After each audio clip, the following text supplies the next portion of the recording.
Welcome back to another episode. Today's theme is going to be similar to the last episode theme. We're going to be talking about privacy online, but specifically discussing children's privacy online. I hope the audio is okay. I'm a lot further from the mic this time, but as I was watching the other video back, I realized my mouth was kind of hiding behind the mic for a lot of the video. When I first set it up, it looked fine, but I think I started kind of slouching down throughout the video. Hopefully this is okay. I'm still working on technology, figuring everything out. I welcome any suggestions. This is not my area of expertise. I took 2 audio classes in college, so I'm putting that knowledge to good use, but I know the basics is what I'm trying to say. I'm not advanced in any of this. So I'm learning as I go here. Hopefully the audio is okay. I want to talk about children's privacy online because this is a topic that is very close to my heart. I believe in a lot of freedom. As I discussed in the other video, I believe in respecting everybody's belief systems and believing what you want as long as it doesn't harm others. The caveat for me is children, because children are vulnerable and they are to be protected by adults because they're not fully developmentally there yet. Actually, we're really not fully developed until we're 25, 26. So I have recently graduated from that stage. Wow. I don't know. Maybe I haven't. I don't know what I'm saying. I specifically want to discuss the dangers of family vlogging. I know this is a very hot topic right now. It has been for a while, and I definitely want to jump on this and share my thoughts. I have been consuming child content or family vlogging content since probably I was 13, and I started going on on YouTube specifically. I never saw an issue with it. I was very obsessed with these families that I watched and very invested to the point where I was sending them things like care packages. I was putting together, buying clothes and food and all the stuff that they absolutely don't need. And if you don't know what family vlogging is, it's just YouTube families that are, does anybody not know what family vlogging is at this point? Maybe, I don't know. It's just families showing their everyday life. Everything. They show every moment. They really don't censor much. I'm talking about the majority. Of course, there's the outliers of people who try to keep things private. But majority of what you see is everything. They share every update on every medical thing, on every private moment, anything related to their kids' school or them taking a bath or everything. I never saw an issue with this, and I started watching this probably when I was as young as 13, when I started getting into YouTube. I became very obsessed with these families.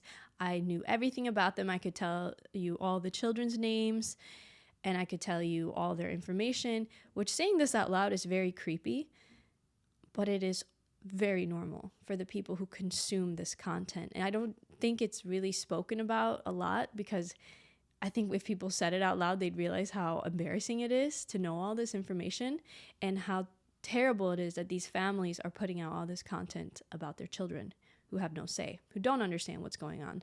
Even if it's been explained to them, they don't fully comprehend what the internet is. I mean, even an average adult probably has a hard time understanding.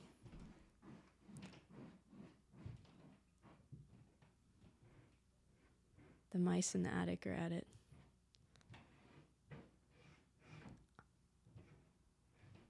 What on earth is going on? I'm on the top floor of this building, and when I hear sound above me, it freaks me out. I don't know what is going on. Anyway, back to the topic. I was watching these families, a lot of them, for many, many years. I kept up. I was a loyal watcher. I watched every video, kept up with everything. Did I mention I even sent them things? Like I would send care packages with clothes and food and snacks and all this stuff, which they absolutely didn't need. It's just I felt so connected to them. It felt like I knew them, which brings me to my next point, which is parasocial relationships. If you don't know what a parasocial relationship is, it's simply a one-sided relationship with another human being. Common with celebrity culture and famous people and all of that. So people feel like they know this person, they know everything about them, they have a relationship with them, they feel like they know them, but this person, the other person, doesn't know that they exist. That's what a parasocial relationship is.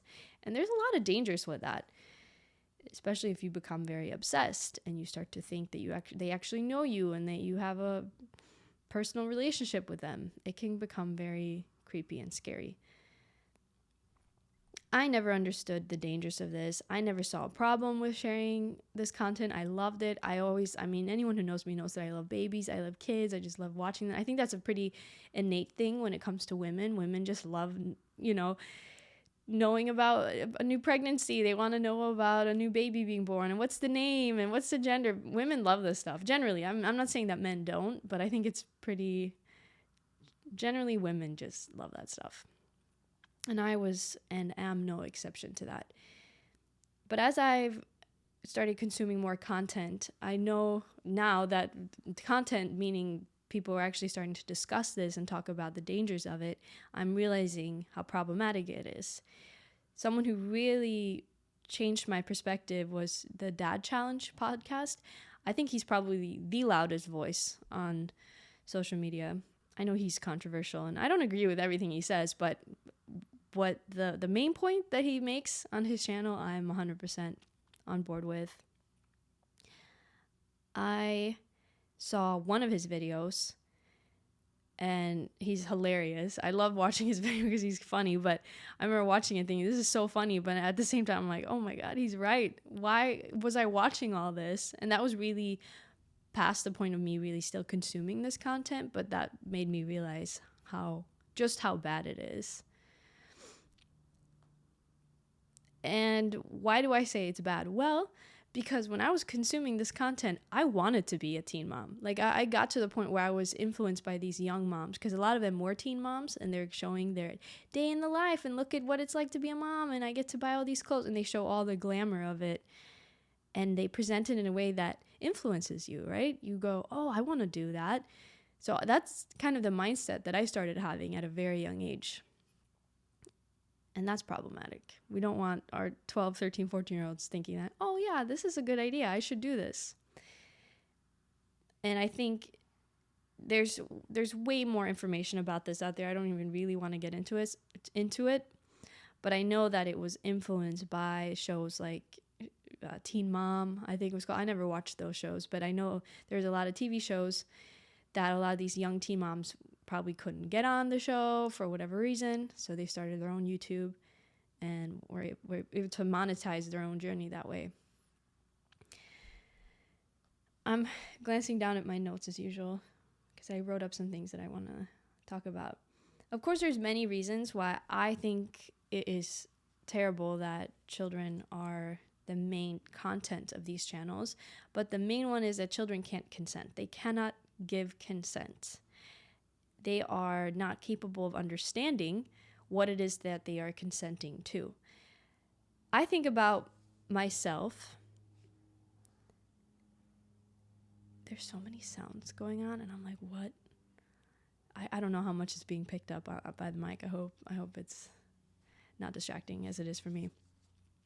I remember being young and like a child and a lot of things being recorded of me. My whole childhood was recorded, and it's the greatest blessing that I can say from my childhood that my parents decided to do from a very young age. From literally when I was a minute old, there's footage of me. So my whole life was documented, but it's private, and I can keep that. I can watch it. I can show it to my children, grandchildren, and I think it's amazing. I can't even begin to think how mortified I would be if all of that content was just out there for anybody to consume. For strangers to come up to me as an adult and say, yeah, I know about this. And when you were 5, you did this. And think about how creepy that is. It's so important that we have these conversations because people don't think about that. They don't think about the long-term effects and consequences of the choices that they make today. And this is especially important when it comes to children. What you do as an adult, like I said in the other episode, I was talking about, your own choices with privacy and your dating life and that. You want to put that out there? Sure. Exploit yourself. Do what you want. I don't care. But when it comes to children, I very much care, and I have a huge issue with this. I think that we need to rethink the way we share content about children online. They need to be protected. They're not capable of understanding what they're agreeing to, even if they are agreeing to and say, yeah, I love this. This is so cool. We get to go to Disneyland and do all this cool stuff.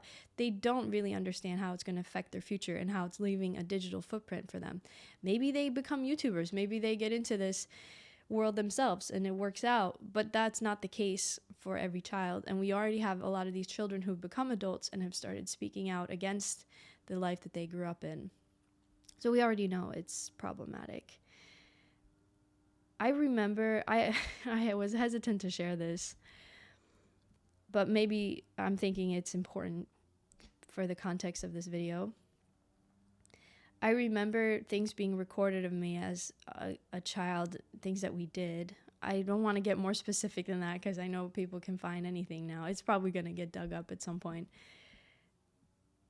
Things that were recorded and shared online without my consent, where I had explicitly said that I don't want this to be online. I'm not comfortable with this. I don't like this.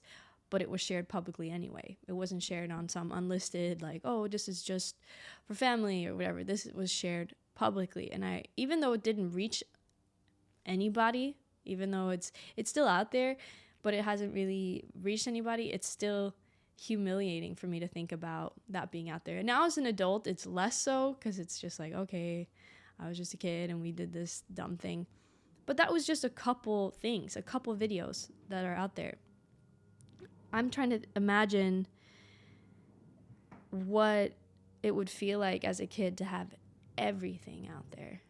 I can't even possibly begin to think about that. I remember the feeling as a kid of that being posted and not liking it. And I was old enough to kind of understand what it meant when it went up in public and it was something that I wasn't okay with. Whew, I can't imagine these kids, what they feel and experience to have their own parents basically selling them for money. It's crazy. And unfortunately, a lot of these loyal fans and consumers of this content are protecting the people who post because, A, they want to keep consuming the content. They like it because they want to see it. They want to keep up with the kids and see them grow up and all the stuff that they're doing. But also they're just so loyal to their families that vlog and put everything out there about their kids that they want to show their loyalty to them. They want to protect them. And that blind loyalty is really disabling them. Disabling them? Is that how you say that? Disabling them to see clearly and understand how problematic this is. It took me one video. I think I consumed one video of the Dad Challenge podcast when he was talking about this. And I went, yeah, this is terrible. Like it took me like 20 minutes to just dawn on me. Like this is absolutely terrible that we're doing this. There are so many reasons that this is problematic, but another really big one, or two big ones that I just thought of another one, predators and AI. There are predators out there making playlists, making content, or not making content, but taking the content and distributing it in different ways. I don't even want to talk about that. It's so disgusting to even think about what is being done to these poor innocent children. And it is the sad, unfortunate reality of this is, oh, well, this is innocent. My kid in a bikini. Yeah, but it is not innocent to somebody else. It's okay for your kid to you know, play in their pool at home and run around in a swimsuit or naked even, whatever, it doesn't matter. But as soon as you record it and you put it online, that's a whole different story, in my opinion. I think our children need to be protected. They don't understand this. They are innocent. They don't understand what is being done. And once that's out there, you can't take it back. The internet is forever. We know this. Everything, even if you delete it, everything's backed up, everything is saved, so you can't undo that decision. That's why it's so important to think before you post and consider what you're actually willing to have out there. Even if you think, oh, but this is private, or this is just my private Instagram account. Like, I see so many people posting about their children now. It's just the norm. Most people that I have, even friends or extended friends that I follow on social media, everybody shares content about their kids. And I think, how do you share content about your child without considering their digital footprint, without considering what their thoughts and opinions going to be one day? We all have those pictures that our mom took that she thought was so cute, but we thought was so embarrassing. Everybody has that. And these new parents are no exception. When you post a picture that you think is cute, but one day your kid's going to grow up and think, that's embarrassing, I didn't want that on social media. Well, too late. That choice was already made for you. Man, I feel for kids now. Everything is just being shared about them, like on Facebook pages and social media, all social media platforms, even for children who aren't part of these vlogging families. I just think it's so sad. I really do. I understand that we want to share our children because they're so cute, and look at my kid, they're the cutest, and look at this cute thing they said, and we want to share that. I get it, because I love seeing it too. I have to admit, kids are cute. You want to watch it. But now I just feel this immense guilt when I come across content with children in it, because I'm like, I shouldn't be seeing this. I don't even know who this kid is. I understand that people might feel differently on this and might not feel as strongly. And we have child actors, which is another kind of category of this. My exception to child acting is that actors have their private lives protected. And a lot of celebrities go to great lengths to protect their children because they know just how harmful things can be. So they spend a lot of money and take a lot of precautions to protect their kids, while simultaneously you have these family vlogging channels that are just sharing everything about their kids without any thought or any attempt at protecting them. It's kind of crazy.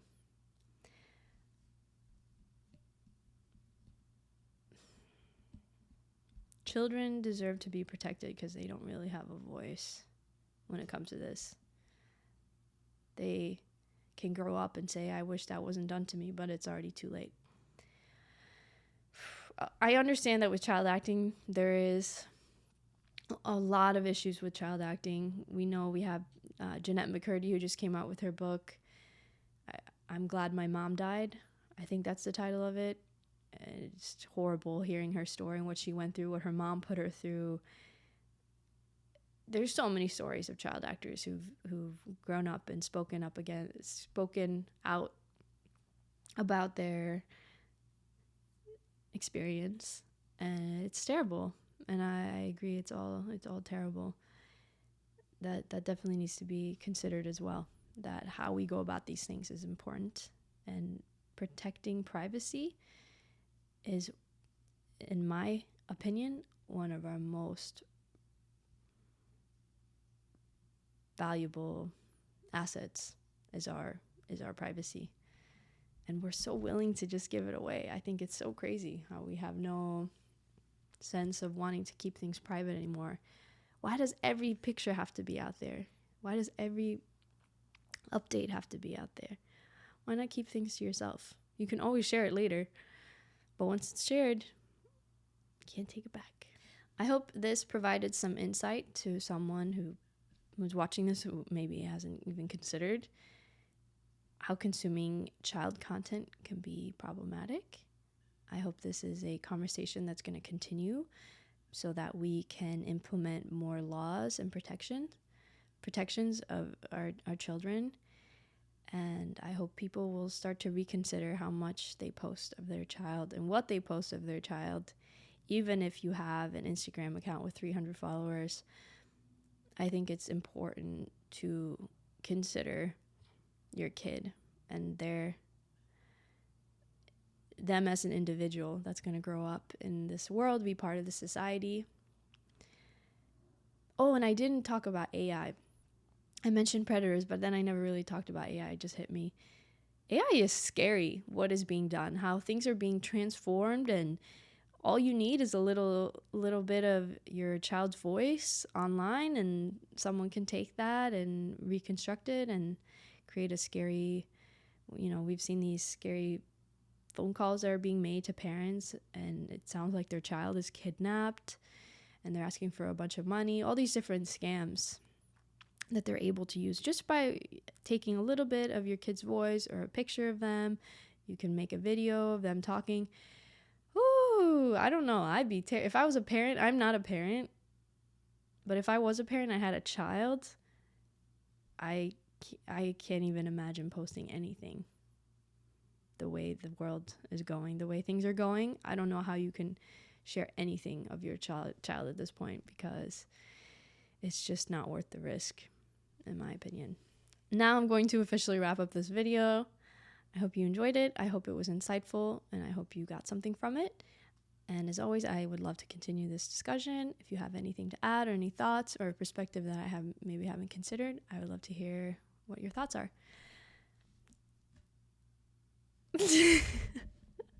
I'll see you next time. Okay, don't fall into my face, please. Stay back. Come on, there you go. My hair feels so short. I just cut it and it's long, but it just feels shorter.